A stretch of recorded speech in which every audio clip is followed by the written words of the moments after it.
Himachal news 24/7। Priorities वही है जो एक चंबा एक एस्पिरेशनल डिस्ट्रिक्ट है, जिस तरह से आप सब लोग जानते हैं। तो यहाँ पे जो सोशल इंडिकेटर्स हैं उनका स्तर ऊपर करने में हमारी कोशिश रहेगी। अभी मॉनसून का सीज़न बिल्कुल आ चुका है, तो उस संदर्भ में आप सभी के सहयोग के साथ ये कोशिश रहेगी कि जो भी ज़रूरी कार्रवाई है इस तरह की रिलीफ से संबंधित या कोई रास्तों का, तो उसको देखा जाएगा और जल्दी से जल्दी उसका निस्तारण करने की कोशिश की जाएगी। मानसून में काफ़ी दिक्कत आती है सर, ड्रेनेज की प्रॉपर सिस्टम नहीं है और लोग मास्क पहनते हैं, जैसे कोई प्रोजेक्ट का वर्क है तो वो भी नदी नालों में मास्क पहन रहे हैं और घरों का भी मलबा फेंका जा रहा है और अभी जी मानसून में जो है वो मलबा जो है वो नुकसान पहुंचाता है। जी तो इस पर क्या कार्रवाई रहेगी, आप किस तरह से कार्रवाई करेंगे जो इस तरह नियम तोड़ रहे हैं? जी जी।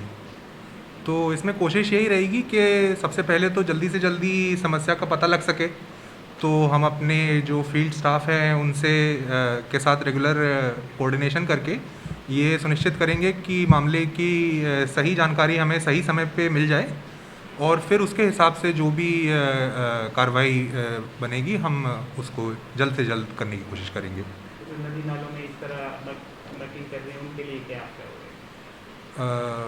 उनसे अब यही अनुरोध है कि इस तरह के ये बड़े ही क्रूशियल चीज़ें हैं जो चंबा के यहाँ से रवि नदी भी जाती है, और नदी के अंदर किसी प्रकार का इस तरह से अगर कचरा या बाकी कोई पॉल्यूटेंट्स का अगर मिलाव होता है तो उससे बहुत समस्या आती है निचले इलाकों में या पानी की। यहाँ हम अभी धर्मशाला में जैसे एक न्यूज़ देख रहे हैं कि बड़ी समस्या वहाँ पे उत्पन्न हुई है, तो इस तरह का ना हो, इस तरह की हमारी कोशिश रहेगी। और सभी से मेरा अनुरोध है कि जो कचड़े के जो वेस्ट डिस्पोज़ल के जो उनके तरीके हैं उनको थोड़ा और पुख्ता बनाएं, कम्युनिटी लेवल पे कोशिश करें कि वेस्ट एग्रीगेशन करके उसको अच्छे से उसका डिस्पोज़ल किया जाए। सर, अतिक्रमण का भी बोलबाला है काफ़ी, जी। उसका कंट्रोल करने के लिए क्या ही है? तो जिस तरह से मैं अभी आया, मैंने ज्वाइन ही करा है अभी, मैंने देखा है कुछ इससे संबंधित फाइलें हैं अतिक्रमण के, तो एक बार मैं उसमें ज़रा देख लेता हूँ अच्छे से, फिर मैं इससे आपको अवगत कराता हूँ। एक और क्या? जी। अवैध खनन बहुत ज़्यादा हो रहा है अच्छा, हाँ जी। नदियों जी और अवैध खनन के चलते कई बार पकड़े भी गए पर जी जी जी जी जी जी, बिल्कुल ये बड़ी समस्या है हिमाचल के अन्य भागों की तरह। यहाँ पे भी मेरे ख्याल जैसे आप बता रहे हैं ये समस्या है, तो इसमें आप जिस तरह से जानकारी हमारे पास आती रहेगी उस तरह से मौके पे स्पॉट को विज़िट करके उसमें उचित कार्रवाई हम लोग करेंगे। थर्ड वेव की क्या तैयारी है सर? थर्ड वेव वाली है तो इसके लिए क्या आपकी अपना सब डिवीजन जी। में, चंबा सब डिवीजन में किस तरह आप जी जी, बिल्कुल इसका अभी कोई सीधे तौर पे पुख्ता तौर पे ये बोला नहीं जा सकता है कि थर्ड वेव कब आएगी या आएगी भी कि नहीं, लेकिन नॉट विथ स्टैंडिंग सीएम साहब, ऑनरेबल सीएम साहब की भी हमारी जो मीटिंग हुई उसमें भी जो वीसीस के थ्रू डीसीस के थ्रू हमें डीसी साहब के माध्यम से हमें बताया गया है कि पूरी तैयारी हमें इस मामले में रखनी है और जगह जगह स्पॉट्स को, विलेजेस को, पंचायतों को, अलग अलग एरियाज़ को विज़िट करके ये रेगुलर हमें जानकारी रखनी है इस बात की कि किस वजह से कोविड का संक्रमण और बढ़ सकता है, क्या तरीक़ों से इसको हम कम कर सकते हैं। तो सभी से मेरा अनुरोध रहेगा कि अभी ढिलाई इसमें ना बरतें। हमारे नंबर्स हालांकि कम आ गए हैं, लेकिन सभी वैज्ञानिकों को इसकी आशंका है कि थर्ड वेव अभी आ सकती है। कुछ लोग बोलते हैं निश्चित तौर पे, लेकिन इसकी आशंका ज़रूर है, तो अपना बचाव के जितने भी सोशल डिस्टेंसिंग, मास्क और ये सैनिटाइज़र जो आप सभी जानते हैं अब तक, तो उन सभी का कृपया पालन करें। सर, कोरोना कर्फ्यू धारा 144 में गवर्नमेंट ने ढील दी है, उसको लेकर लोग लापरवाह भी हो गए हैं, दुकानों में भारी रश है। हालांकि प्रशासनिक तौर पे आदेश भी जारी किए गए, पर जो आम जनता है उससे बेपरवाह है, जिन पे कोई भी ऐसी कार्रवाई नहीं लाई जा रही है। इस दिशा में आपकी क्या राय रहेगी और क्या प्लान है? जी, बिल्कुल देखा जा रहा है, जैसे आप चौगान में या मार्केट एरियाज़ में लोग वापस से उसी भीड़ के साथ इकट्ठा हो रहे हैं और थोड़ी लापरवाही भी देखी जा रही है।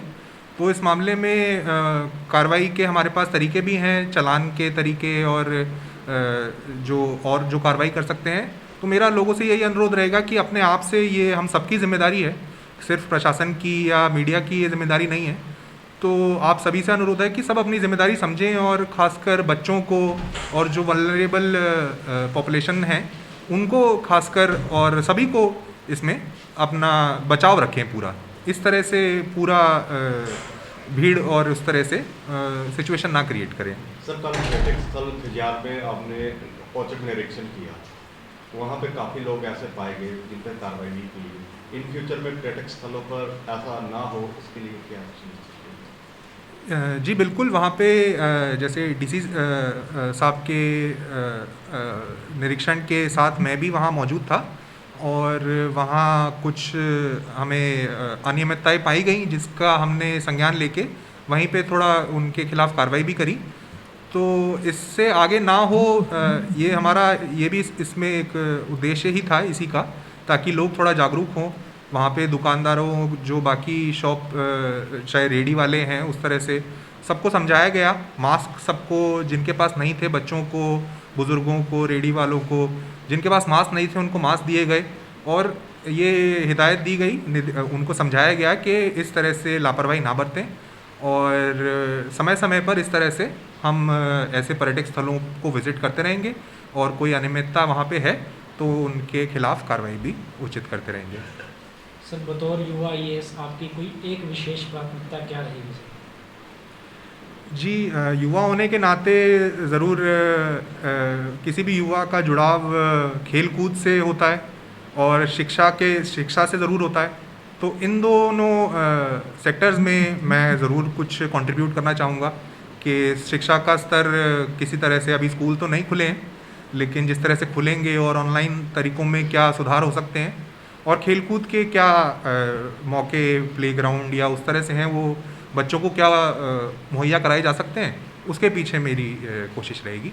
सर, अपने अब तक के यहाँ तक के सफ़र के बारे में बताएं, कहाँ से आपकी स्कूलिंग हुई और कैसे कैसे आपने सर ये आईएएस के बारे में सोचा सर? जी, मेरा जन्म और मेरी जो अपब्रिंगिंग है वो नोएडा, दिल्ली एनसीआर में जो है वहाँ से हुई है और स्कूलिंग और मेरी शिक्षा जो है वो दोनों दिल्ली में से हुई है और मैंने इंजीनियरिंग करी है, मैकेनिकल इंजीनियरिंग आईआईटी दिल्ली से। फिर तदुपरांत ये परीक्षा में फिर मैं आईएएस में चयनित होकर फिर आपके समक्ष हूँ। जी, ये मेरी फर्स्ट पोस्टिंग है एज एसडीएम। इससे पहले मैं डिस्ट्रिक्ट ट्रेनिंग कर रहा था धर्मशाला में, कांगड़ा डिस्ट्रिक्ट में। जी, बीटेक के बाद आपने क्यों सोचा सर सिविल सर्विसेज देना चाहिए, आईएएस बनना चाहिए सर? क्या ख्याल है सर आपके मन में? जी, तो वही बात है कि जो बीटेक तक का जो सफ़र होता है वो एक तरह से एक रैट रेस आप बोल लें या उस तरह से आपका निकल जाता है जो टाइम है। फिर जब आपको समझ आती है, थोड़ा आप सामाजिक परिस्थितियों को देखते हैं, तो उससे जिस तरह से हम प्रभावित होते हैं, मैं भी उससे प्रभावित हुआ और देखा कि इसमें अगर मैं अपना कुछ दे पाऊँ, इसमें अपना सहयोग, तो ये रास्ता इसमें बहुत कारगर है। जो प्रशासनिक सेवा का इसमें माध्यम है वो बड़ा कारगर माध्यम है इस तरह के कोई बदलाव लाने के लिए, तो इसलिए ये मैंने चुना। फर्स्ट अटेम्प्ट में सर अपना आईएएस क्वालिफाई किया? मेरा दूसरा अटेम्प्ट था जी। पहले अटेम्प्ट में मेरा इंटरव्यू मैंने दिया था अपना, दूसरे अटेम्प्ट में। सर, युवा होने के नाते आपने बोला खेल और शिक्षा पर मेरा विशेष ध्यान है। जी, बिल्कुल आप सही कह रहे हैं कि हिमाचल में काफ़ी जगहों पे ये समस्या उत्पन्न होती है। तो जैसा आप बता रहे हैं, मैं भी और इसके बारे में जानकारी हासिल करूँगा कि यहाँ पे भी किस तरह की समस्या फैली हुई है। और कहीं ना कहीं ये बात मेरे दिमाग में थी, जब आपने मुझसे ये बात पूछी तो उसका जवाब देते हुए कहीं ना कहीं ये बात भी थी कि शिक्षा और खेलकूद इसका उचित तरीका भी है। खेलकूद से आपकी फ़िज़िकल एनर्जी और शिक्षा से आपकी मेंटल एनर्जी का उचित दिशा में सदुपयोग होता है। तो अगर मेरे ख्याल से खेलकूद के सबसे पहले तो तरीके, मौके उनको दिए जाएंगे, आगे फ्यूचर के कुछ रास्ते भी दिखाए जाएंगे, तो मेरे ख्याल युवा इससे हट के सही जो रास्ते हैं उन पे आ सकते हैं। सर, चंबा में नशा सुधार केंद्र का अभाव है एक लॉन्ग टाइम से। हालांकि यहाँ पे नशे के बड़ा ट्रेंड चेंज होता गया। पहले चर्च थी, शराब थी, फिर उसके बाद चिट्टा आ गया, मेडिकल नशा आ गया।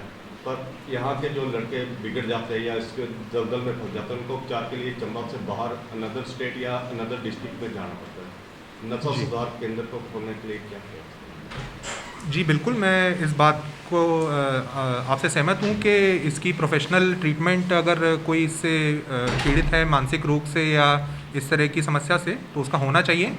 मैं इसकी जानकारी और हासिल करता हूँ, कितने लोग यहाँ प्रभावित हैं, किस तरह की यहाँ पे ज़रूरत है और क्या यहाँ पे किया जा सकता है चंबा शहर या आसपास, तो उसके हिसाब से मैं आपको आगे जानकारी दूँगा। डेवलपमेंट के लिए क्या प्लानिंग है? जी जी, तो डेवलपमेंट के लिए तो जो आपके कनेक्टिविटी के इश्यूज़ हैं, मेरे को ऊपरी तौर पे अभी ज्वाइन करते ही समझ आए हैं, ये एक बड़ा तरीका है जिससे डेवलपमेंट में हाथ बढ़ाया जा सकता है। और मेरी और कोशिश रहेगी कि लोग अपने लाइवलीहुड जनरेशन में थोड़ा बढ़ावा मिल सके। जो अपना उनका काम है, सब मिल के कुछ कोऑपरेटिव के फॉर्म में या कुछ संयुक्त होके अपना एंटरप्रेन्योरियल स्किल अगर डेवलप की जा सके, खुद का कुछ करने की, तो लाइवलीहुड की तरफ भी मेरा इसमें ध्यान रहेगा।